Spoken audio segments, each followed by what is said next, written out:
This is your brain on risk. This is Mind Over Money, the podcast where Kevin Cook exposes the psychology of investing. Welcome back to Mind Over Money. I'm Kevin Cook, your field guide and storyteller for the fascinating arena of behavioral economics. This episode is all about how fast the future is coming at us. But first, a holiday note. Tomorrow's Thanksgiving, and I wanted to share something interesting. A guy I follow on Twitter, he's actually a venture capitalist, posted something hilarious the other day about the changing topics at the Thanksgiving dinner table over the years. And this is obviously from a venture capitalist in Silicon Valley. His name is Adam Besinovic. No, I'm not. I better spell his name because I know I'm not pronouncing that right. Besvinick. Besvinick is his name. And a little bio on him. He's a VC and founder evangelist, previously with at Onello, at Lowercase. Lowercase sounds familiar. I forget what that company is. And he was at Harvard and Duke. He's a Philly fan, fantasy football commissioner, latte, and Twitter addict. Here's his list of, he titles this tweet, Thanksgiving Family Tech Topics. 2009, he goes each year, what was the topic at the Thanksgiving table? 2009, what's a Twitter? 2010, Groupon is the best. 2011, I'm always on Pinterest. He doesn't put any exclamation points or emojis or anything, but you could just imagine that the tone and intent of any person saying this at the family table. 2012, Instagram is my life. 2013, Snapchat turned down what? For there, he did put on a question mark and an exclamation point. 2014, Amazon bought Twitch. 2015, I want a hoverboard. 2016, Alexa scares me. 2017, how do I buy a Bitcoin? Yeah, well done, Adam. Definitely, there's going to be people asking, what is a Bitcoin? How do I get one? Since the mania is on as Bitcoin trades above $8,300. Lots of excitement there. I've actually become involved myself. In full disclosure, I could not resist. I learned more about it. I studied some of the guys who've invested in this. Some of the VC firms that have invested in Coinbase over the years, and why they did it, and then the hedge fund manager Mike Novogratz has some really interesting perspectives. So Bitcoin is something to talk about. But these topics are not just for Thanksgiving, obviously. If you're not seeing family tomorrow, you'll probably see them at some point over the holidays. And these you can come up with your own topic. I hope to give you some other ideas for topics today in this podcast, stuff that will be changing our lives in the coming decades. And some of them are definitely fast. They're all fascinating. Some are a little bit scary, and others are just plain interesting. All right. So talking about how fast the future is coming at you, I have some analogies that will help your mind relate to dealing with inevitable, unstoppable, relentless change.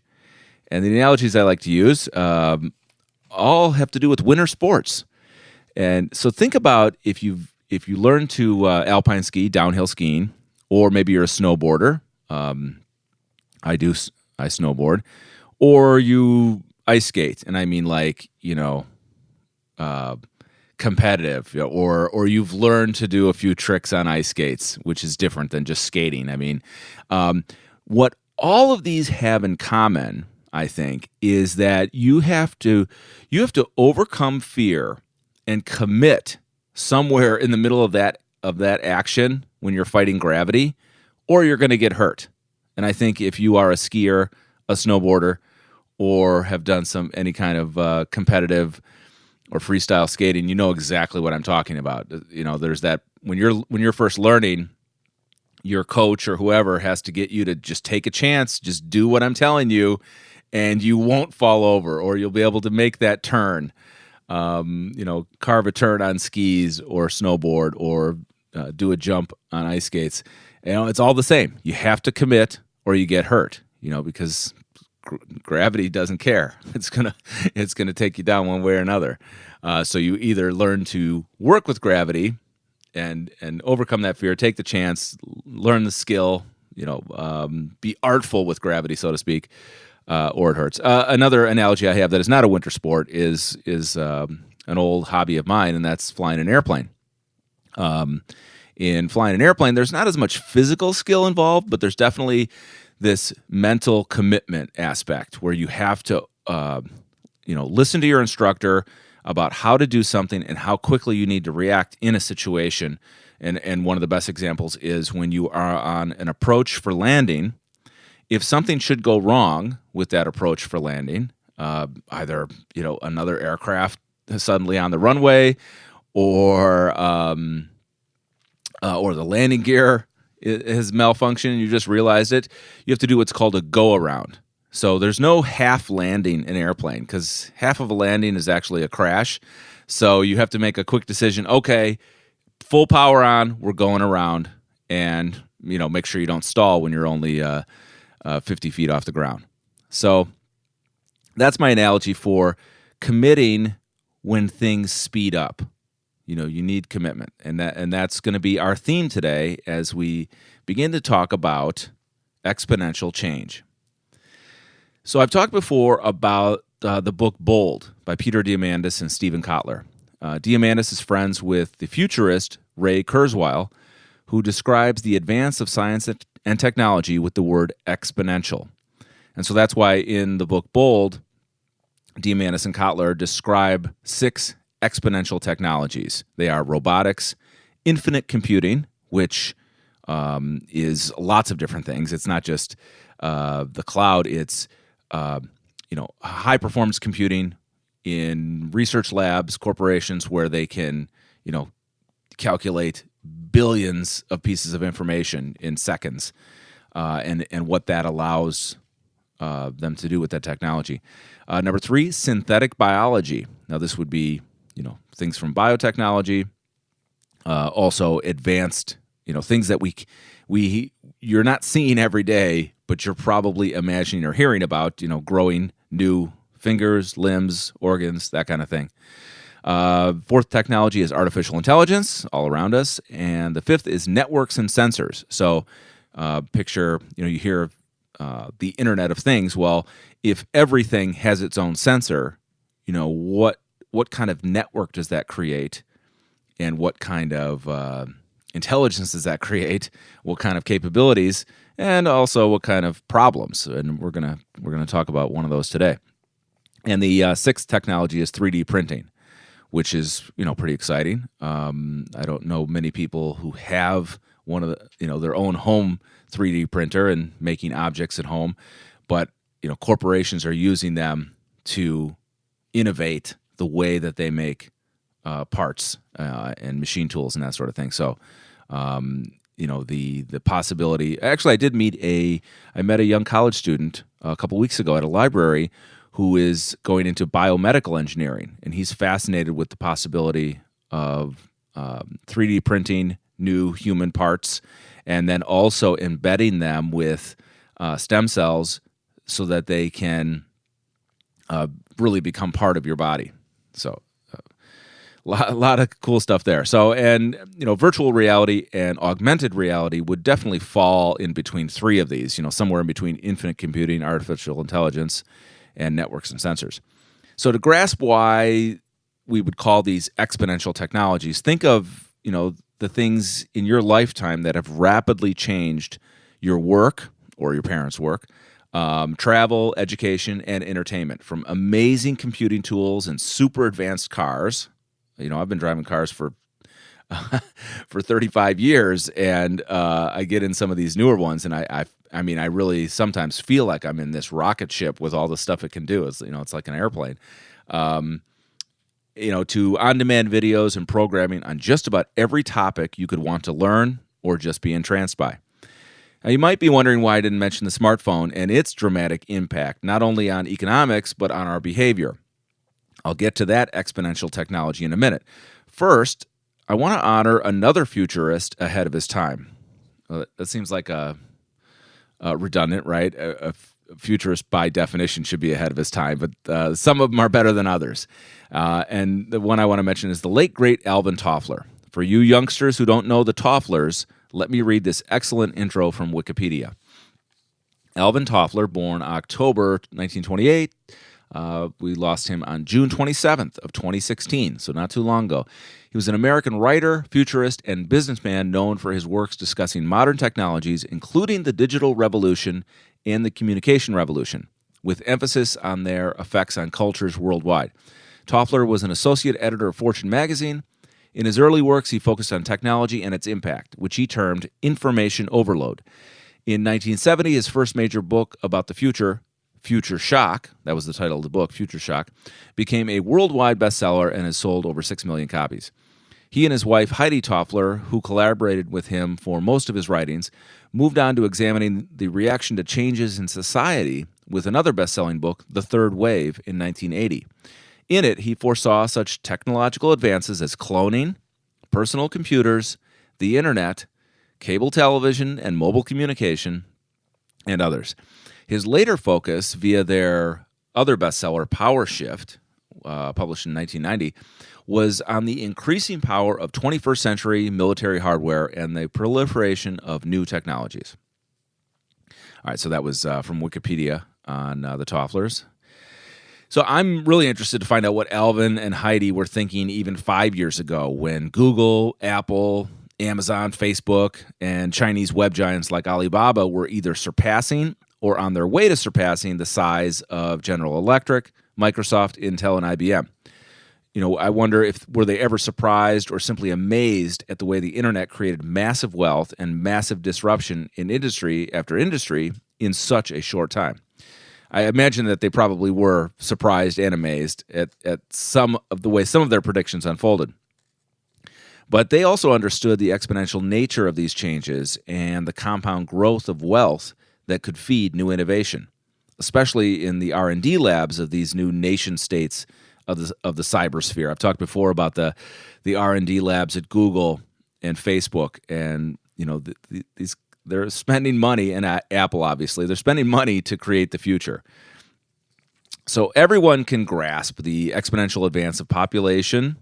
You know, we're headed towards a 10 billion population in the next couple of decades here on the planet. Technology patents and transistors on microchips. I'm an investor in NVIDIA, and I look at these GPU computing components that they make to sell, to let somebody do machine learning, deep learning, cryptocurrency mining, and so some of these new models, they're like they call one of their models Tesla, not to be confused with the car company, but the Tesla Volta 100 has 21 billion transistors on it. I mean, just amazing stuff.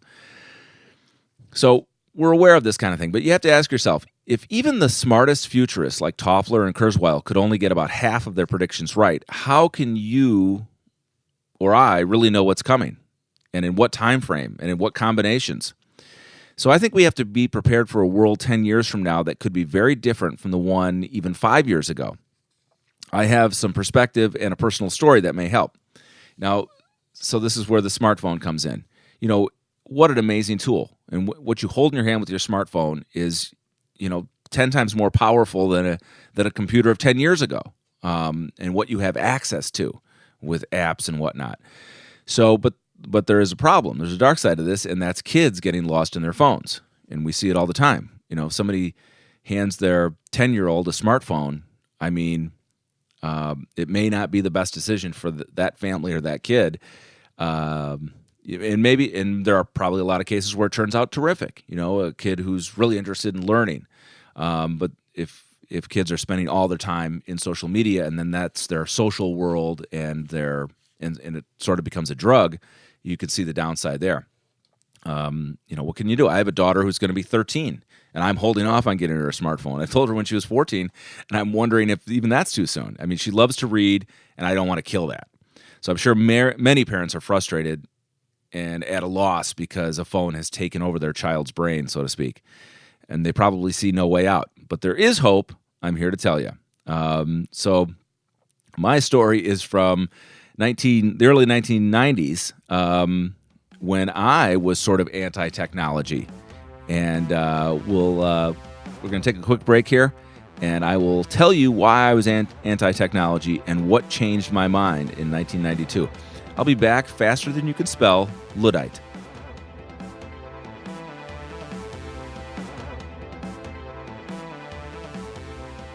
Before the break there, I mentioned that I was a Luddite myself. That's the name for the people in 18th century England who were against, the Industrial Revolution, basically, or the mechanization of factories, and wanted to tear down the machines.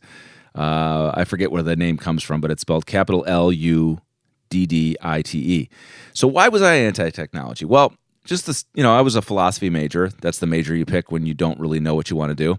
And so I was studying lots of things and various world problems and what we could do about it. And some of the things that bothered me were pollution and climate change, and technology sort of making us this prisoner of cities and cars and roads and people losing touch with nature. And the place I thought it showed up most was how television captured children's minds in a unique way, just like the smartphones do now. And to me, it wasn't good for families because kids were so addicted to the drug of television and entertainment that they were missing reading with their parents or learning about science or taking a walk in the woods, that kind of thing. So to me, there was this pace of technology that I didn't see it going anywhere good. And at one point, you may have read the book or seen the film Into the Wild, about a young man who also in the early 90s had similar thoughts that I did, and he went to an Ivy League school, had some money, and all of a sudden decided that he didn't want to live in a technological world either, and he gave away his possessions and his money and hit the road and went and lived in Alaska. Into the Wild is the name of I believe that's the name of the book. Sean Penn helped make the film possible because it's a true story, and once he read the book, he wanted to make a film out of it. And Eddie Vedder from Pearl Jam did the music, great music too. Well, I did something similar. In 1990, I packed a bag, mostly full of books, and hit the road and hitchhiked to California when I was in my mid-20s, early 20s. And, I was looking for not adventure, but just an alternative way to live.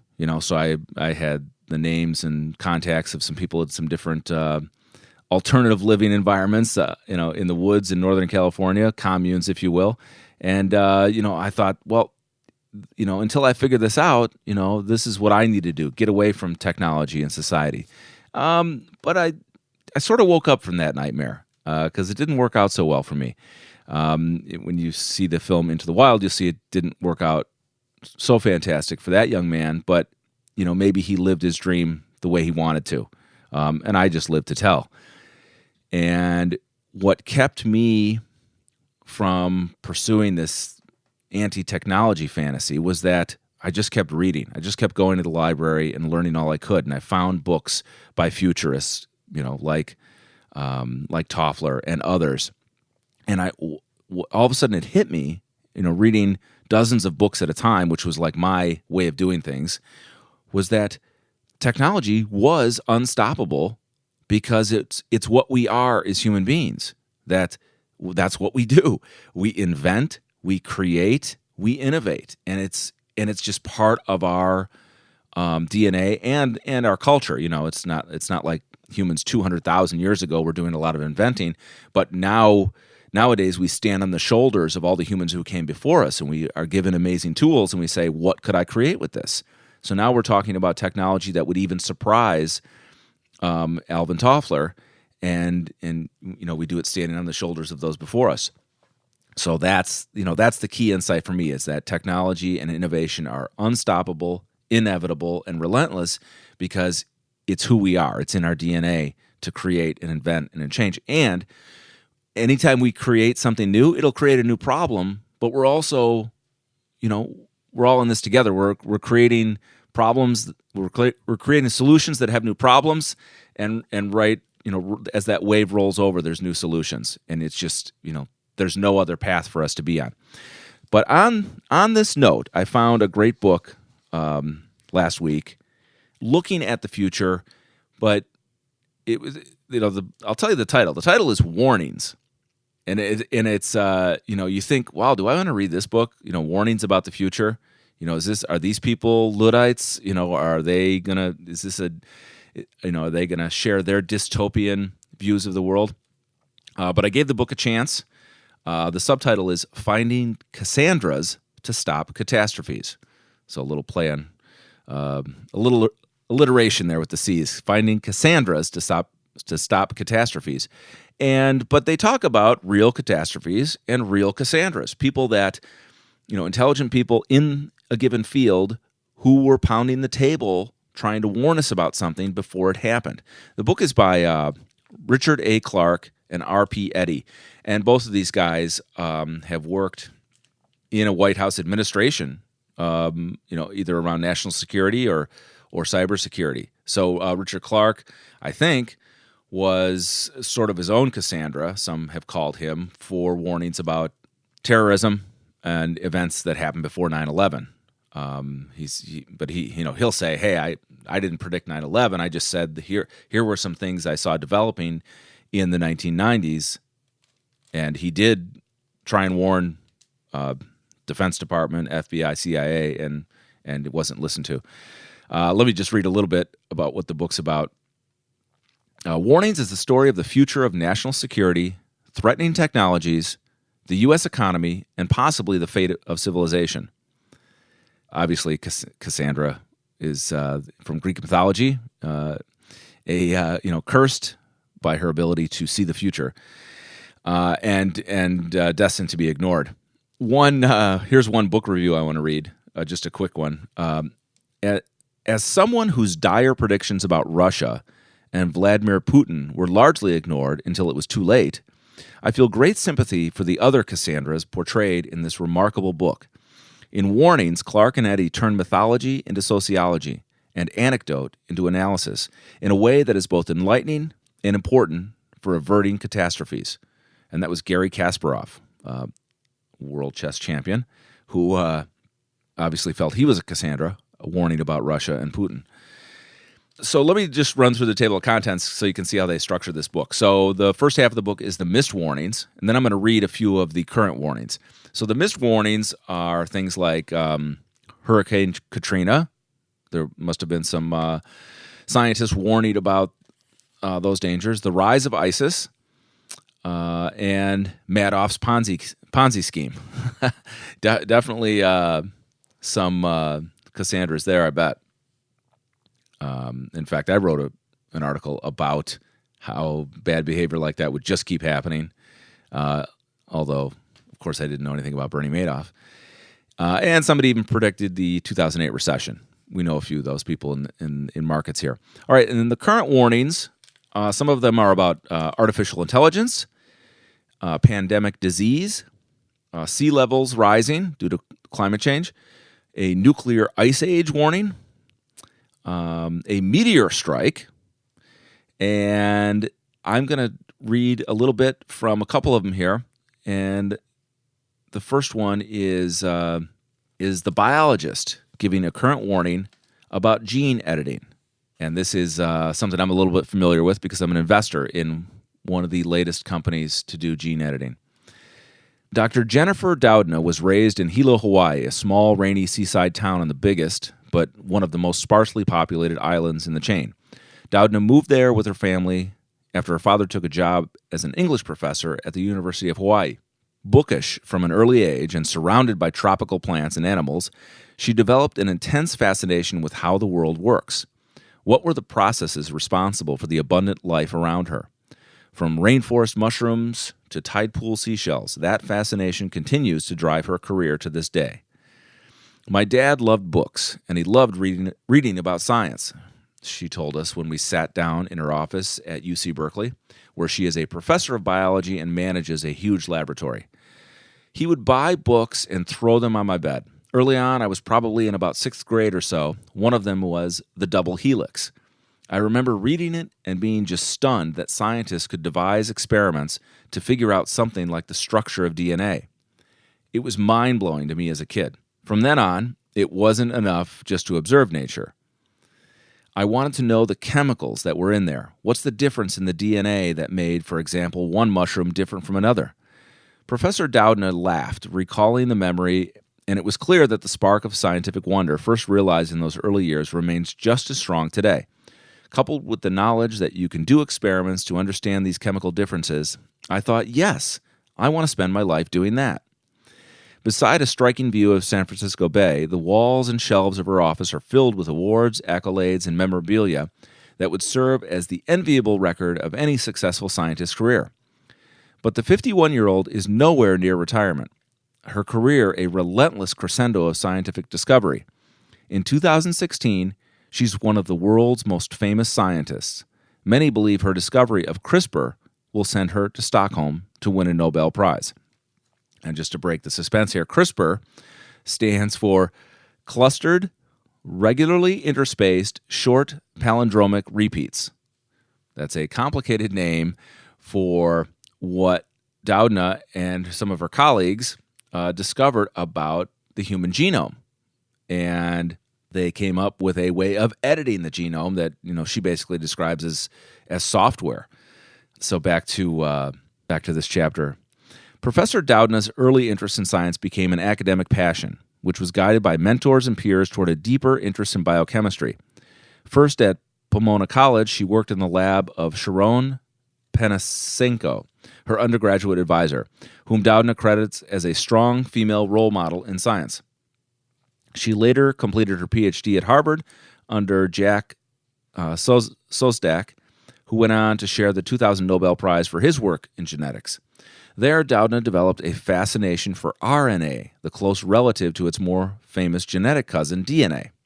All right, so I don't have time to read as much of this as I would like, but what's great is that, here we have, this is almost happening in real time. I mean, this is what's cool about what's happening with science and technology, is not only are scientists and engineers and technologists innovating faster, we're also getting the story faster. I mean, this is a 2017 book, and these guys probably interviewed her, maybe last year, maybe in 2015, and we're getting the story as it's unfolding, because this technology was basically just created in 2012, and in it they describe how Professor Doudna met a woman named Dr. Jill Banfield, who was already working with this CRISPR, but it hadn't become a gene editing technology yet. And then, so she met Jill Banfield at Berkeley, and then I'll read a little bit here. Then in 2012, the revolution began.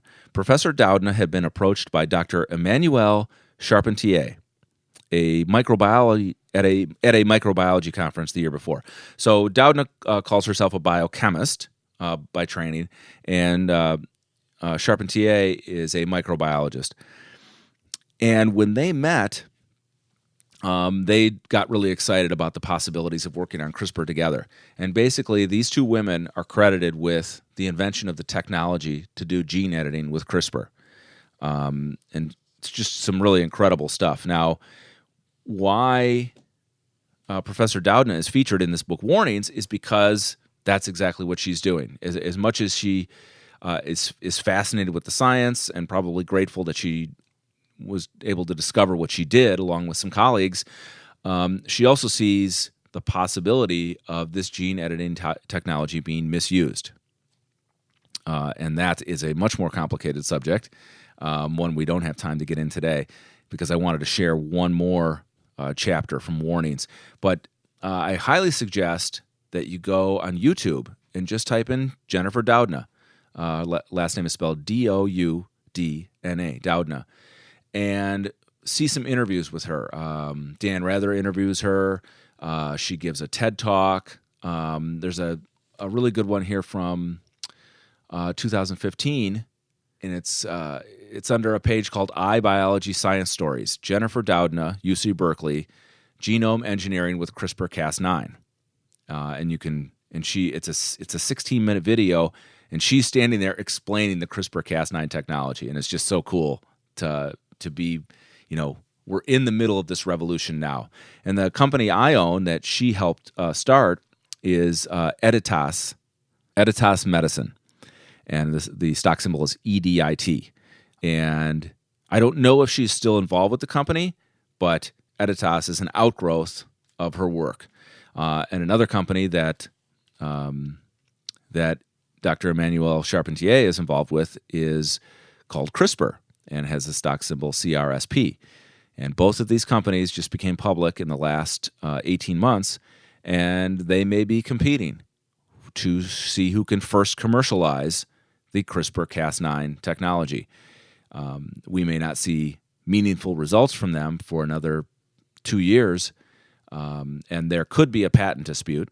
I'm still learning more about that. And these two women who were once friends may be less so friends now. There was a split between them, and I'm not sure if it was over the commercialization aspect, starting different companies and that kind of thing, or if it was over Dr. Doudna wanting to, be better able to control the technology so it didn't get in the wrong hands.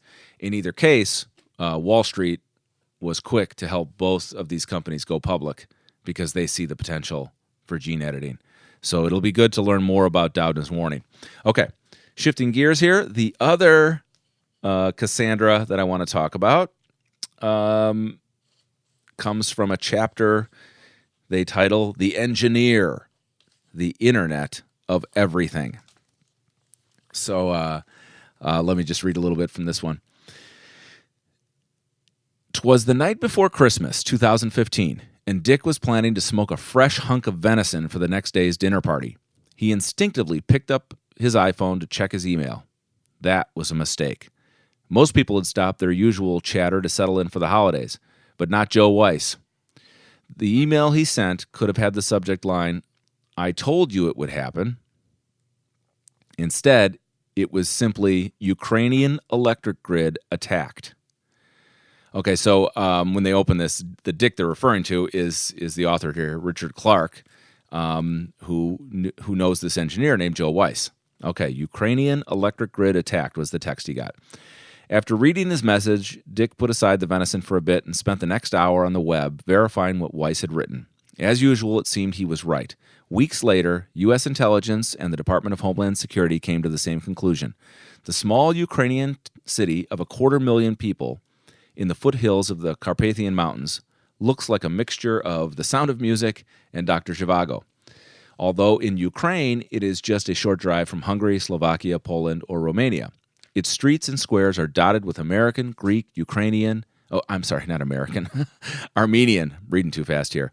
I knew that was, my brain said, hey, what am I talking about? American churches in Ukraine. Pardon me for that. So Armenian, Greek, Ukrainian, and Roman Catholic churches. Stanislaw, or as it has been officially known for the last 50 years, Ivano-Frankivsk, is an unlikely ground zero for a dangerous emerging technology threat.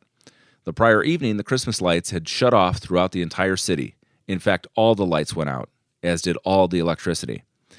So they go on describing what happened in the Ukraine, and it involves some malware called BlackEnergy, which is being used as a form of, utility grid terrorism.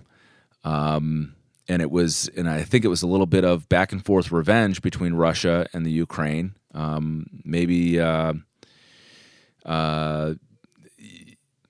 some Ukrainian forces had, I think, the prior year used munitions and blown up part of an energy grid, and then their favor was returned with a software hack, basically.